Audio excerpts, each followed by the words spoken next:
Hey everyone, thanks for stopping by my channel. Definitely appreciate taking some time out of your day to pay me a visit. It is Saturday, April 19th, I think.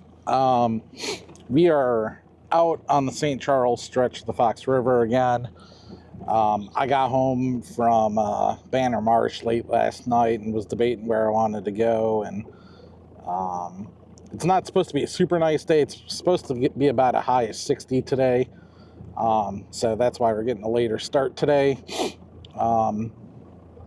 There is a tournament going out on the Algonquin stretch with Fox River bass, and I'm not fishing that this year, taking a year off. And I actually was going to fish Algonquin, and then I realized that tournament was going on today, so I didn't want to interfere with anyone fishing some of the spots that we all kind of fish together. There's a lot of community holes there, so bit the bullet, came down, paid the $12 to fish out of St. Charles, and hopefully it's going to be a worthwhile day here. So yeah, we'll go see what we find. Hopefully have a good day here.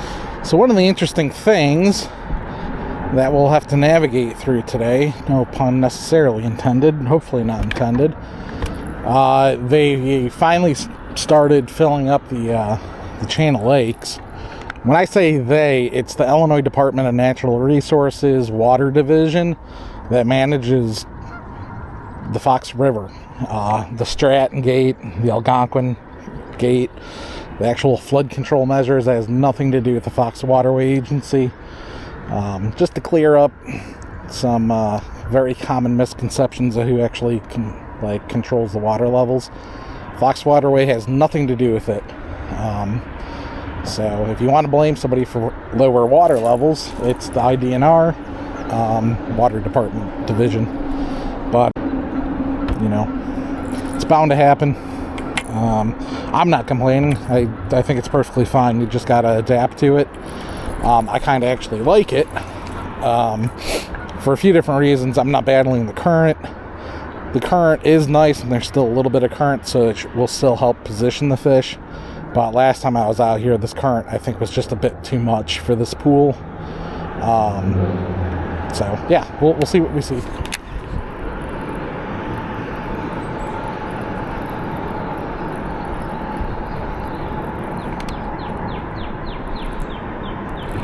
That's a fish. Feels like a pretty good one. Oh, I lost. Well, if he just kind of popped off. I think I ran into a carp.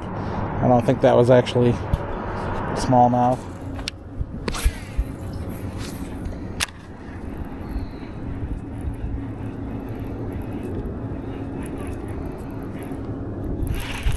Hey, alright, we got a fish. Not a very big one, and it's fighting like a largemouth. It's because it is a largemouth.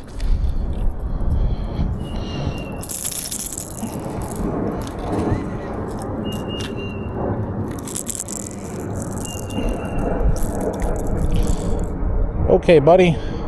Thanks for playing.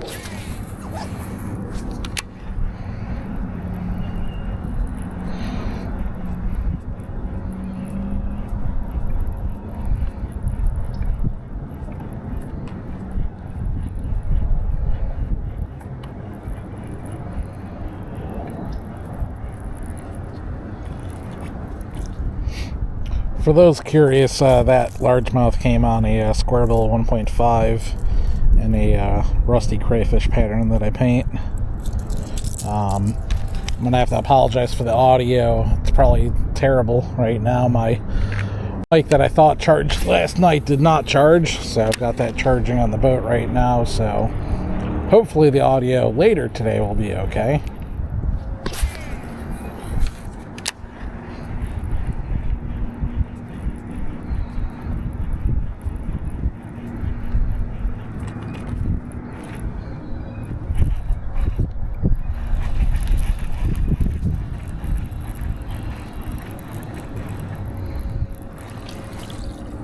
Hey, look at that, we caught a clam. Or, I guess, half a clam.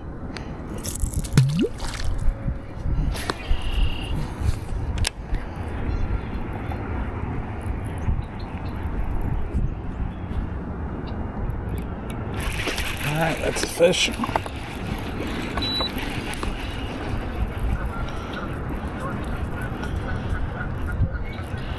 Not much, but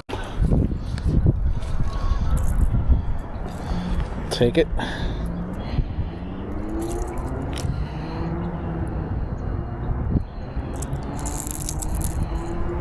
Okay, thanks, buddy.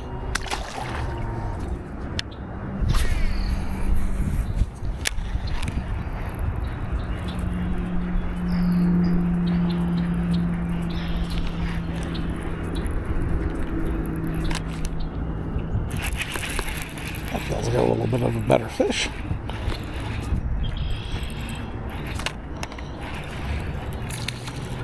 Alright, not much better. It's a large, no, that was a smallie.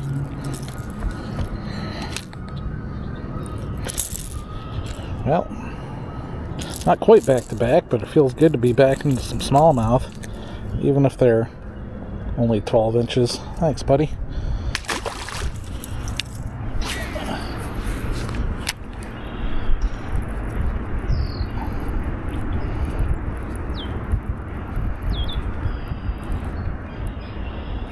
Alright. Oh, I think I lost him. I was gonna say, yeah. Found a little school of them here, at least, stacked up on this boat ramp.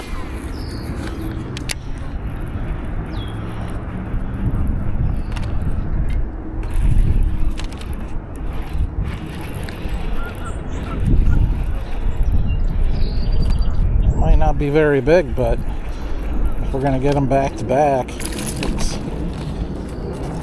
that's fun.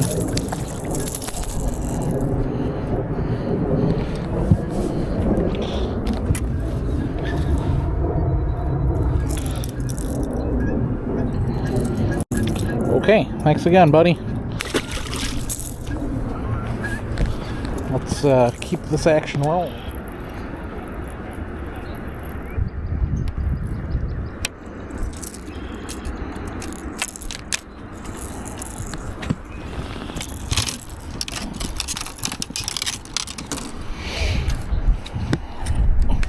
Well, it's been a few casts with that square bill without anything, so we're going to try to mop the spot up with the jig.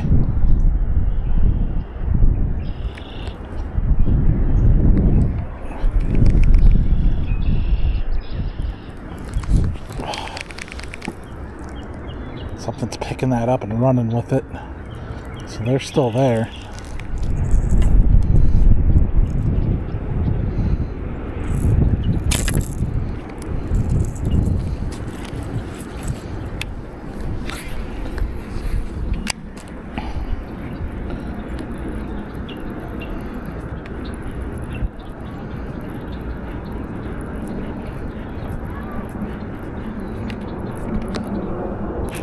That's a fish.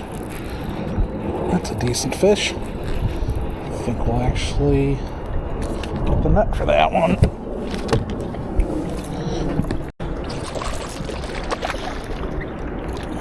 It's a largemouth.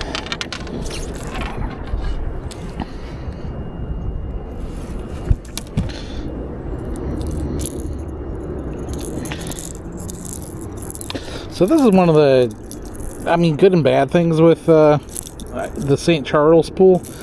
There seems to be schools of fish. Whether it's, well, it's kind of a weird, someone must have took a stab at it. Thanks, buddy. The fish always seem to be schooled up. I mean, sure, you'll find like a loner here and there, but you really kind of go feast or famine until you find one of these schools on this stretch. And when you find them, it's really nice. It can just be really nice, consistent action. So, because again, we've been out here 3:30-ish right now, and we got out here at 11:30. So it's been 4 hours since we've really found fish. So we're gonna milk this spot for all we can, and there's another spot sort of similar to this further up that we're gonna try to get to. things start getting sketchy once we're around the turn here. It gets real shallow, and normally this boat just can't make it. But we'll give it a college try.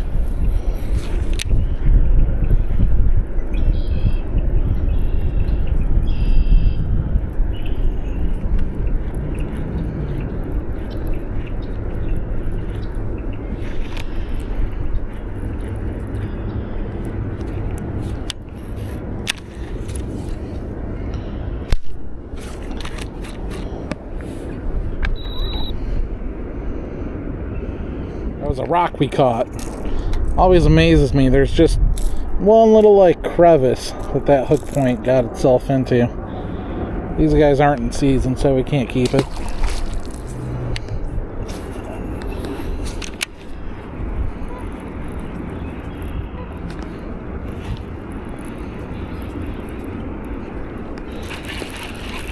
That's a guy.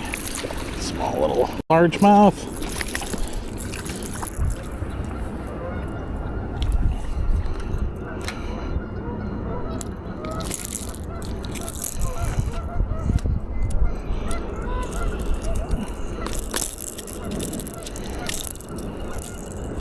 This guy's got a chunk taken out of him too.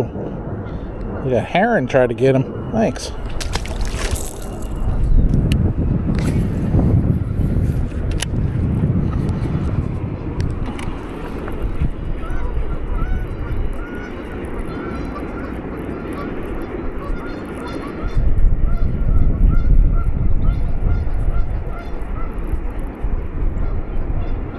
Ooh, that's a better fish.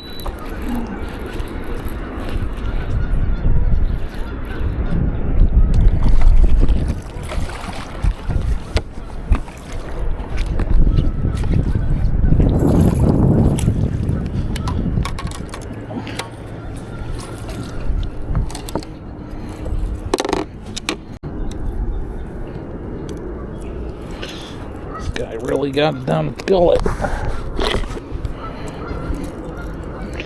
Alright, let's get this out of you without doing any damage to those gills that you got this thing in. Okay, good. Alright, yeah, better than the last couple guys. Yeah, sorry about the blood, buddy. You'll figure it out.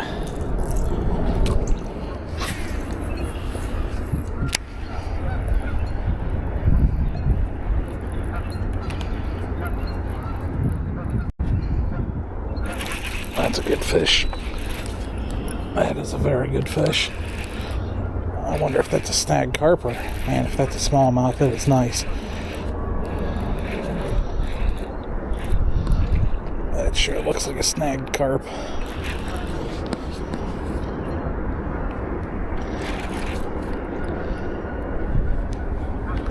Oh, that's a drum. Caught one of those last time I was here.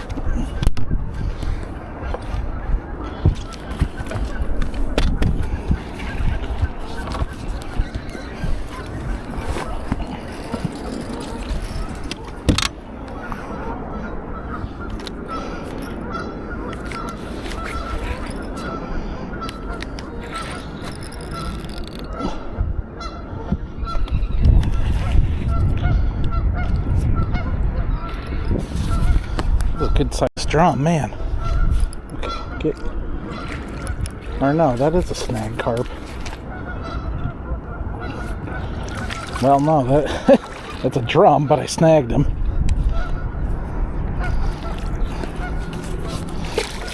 Oh, God.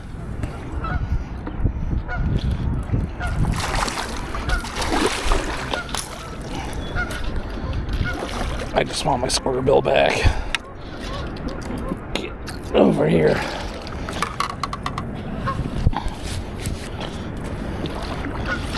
Man, that is a giant drum. That thing's probably 8 pounds.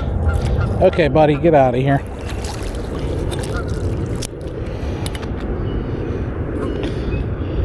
Drum are some of those fish that just have you convinced that you've got a big smallmouth on.